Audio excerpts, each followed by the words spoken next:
Hello and welcome back to Foods Entertainment for our next review and the first of 8 movies to do with this particular character. Except here, this is too far away. There we go. Oh wow. Now of course would be Chucky. So Child's Play franchise in reboot.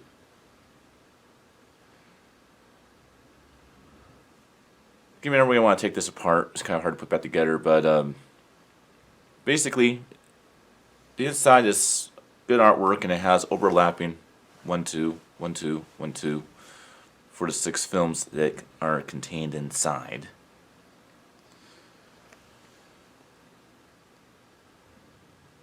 Now, what's funny is, for the longest time, when they actually made a Chucky box set, they could never ever get the first film in the set, due to the fact that it was owned by Universal Artists, also known as MGM. And they finally, of course,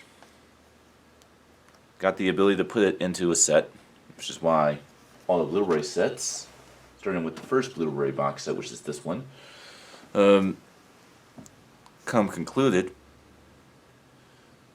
with all of the films that existed at the time. Cult of Chucky, also known as Part 7, and the reboot came later, after the release of this box set, which is why those are not in it. Box set was released at about the same time as the Friday the 13th Ultimate Collection box set, which is the 10 case one that you can't get anymore, that has literally everything in it, as well as good artwork. And our goodies, which I reviewed last year. Alright, well, let's go to Child's Play. Child's Play, although a good movie, is not my favorite film in the Child's Play franchise. No.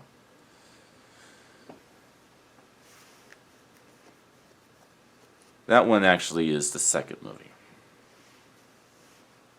But for what it was, this right here is a very good horror movie.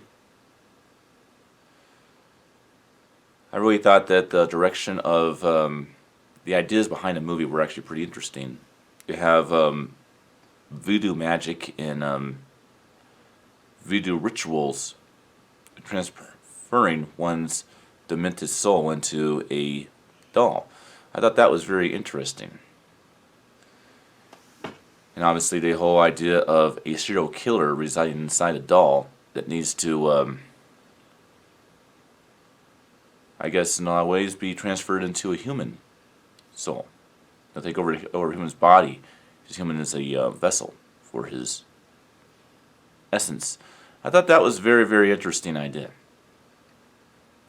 Even to this day is very genius.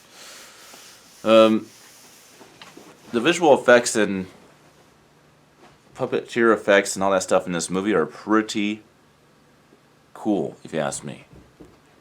Due to the fact that the very great Kevin Yeager, he was responsible for a lot of the Freddy Krueger effects, animatronic effects, and Nightmare on Elm Street film series, as well as the creator of The Crypt Keeper and Tales from the Crypt TV series, as well as spin-off movies. He's the guy who created Chucky. Essentially, he created what we know as that killer doll in the franchise. So very, very cool. Although Tom Holland never actually did any interviews for this movie, I find it kind of cool that the writer and director of 1985's great film Fright Night, which I still consider the best vampire film of all time, co-wrote and directed this movie, Child's Play, in 1988, and actually had his star Trista Randon, who played the vampire villain Jerry Dandridge in Fright Night, play our protagonist in Child's Play. I thought that was very, very cool. Sorry people, you know who I am with these. Unless you're just prepping it. You're shaking it every now and then in this review. A little bit next one as well. So let's go into the movie's premise. Serial killer named Charles Lee Ray is being pursued by a homicide detective who has been pursuing him for a while. How? We do not know. We don't figure one out really until the 6th movie about how they caught him and chased him to the toy store. But basically, he gets chased to a toy store. In the toy store, he's suffering from 2 bullet wounds, with the last one being a fatal wound to a vital organ. As he's struggling to obviously stay alive, he comes across a good guy doll, which is a big marketing gimmick at the time. It's like a Cabbage Patch Kids, to where basically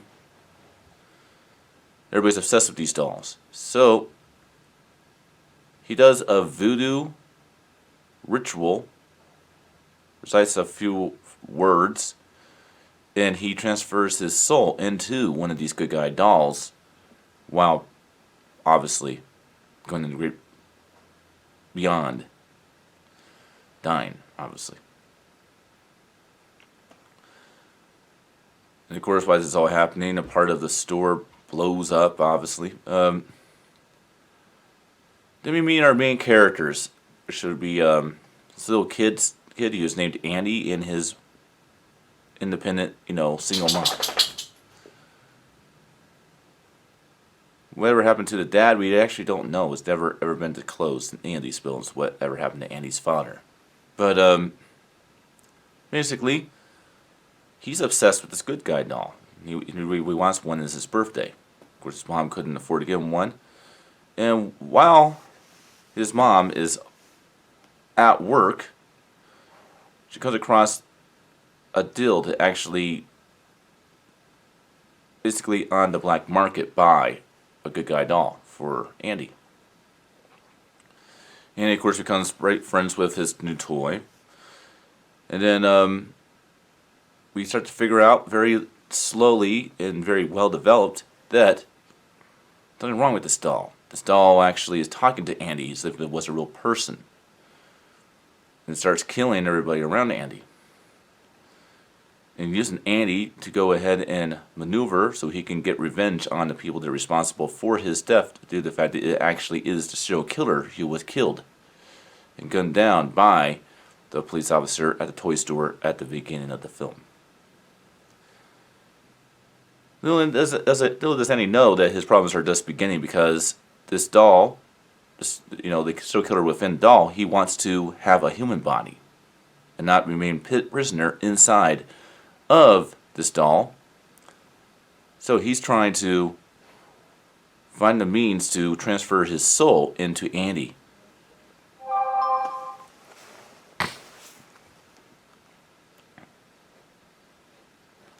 So that's basically how that is.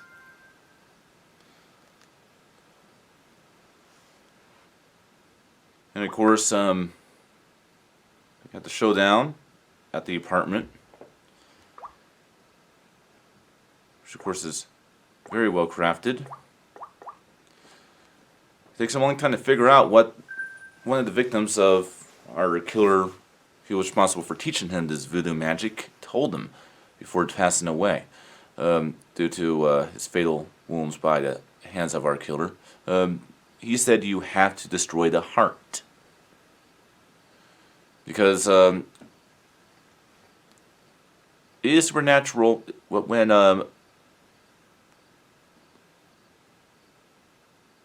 his soul is actually inside the doll actually becomes human. I know that this has actually been explained throughout every single one of these films. One of the things people actually have a hard time with is, how does this doll do all the stuff that it does? Well, it's because it's not really a doll. By having a human soul in the doll, by having Charles Lee Ray inside the doll, the inside of the doll is human. Now, the longer he stays in the doll, the more human he actually gets. So that means there's actually blood in him, there's organs, there's flesh, bones. All that is actually inside the doll.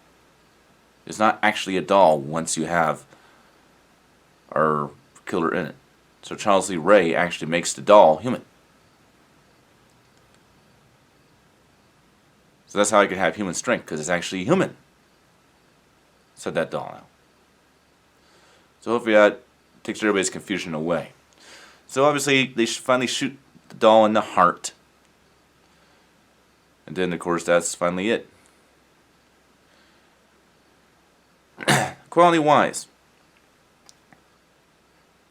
this one looks very much like a 35mm film reel that you would kind of come across in the late 1980s. It really does kind of feel like that. There is some grain on the screen, very obviously, but I did notice they did try to clean this film up quite well. Alright, this is not the Scream Factory release. This is the MGM and Universal partnership release. Well, no, really, it's just the MGM release. But in my opinion, Scream Factory should have let the MGM alone, because most of the films that they have done from MGM are good, but some of them doesn't make any sense. Like, for example, it made no sense for them to get their hands on Child's Play and release their version of it. Granted, I have not seen that version. It may actually be very better. But if you were going to go ahead and take the 88 version, the 88 original, and make a collector's edition of that movie, why not get all the other ones?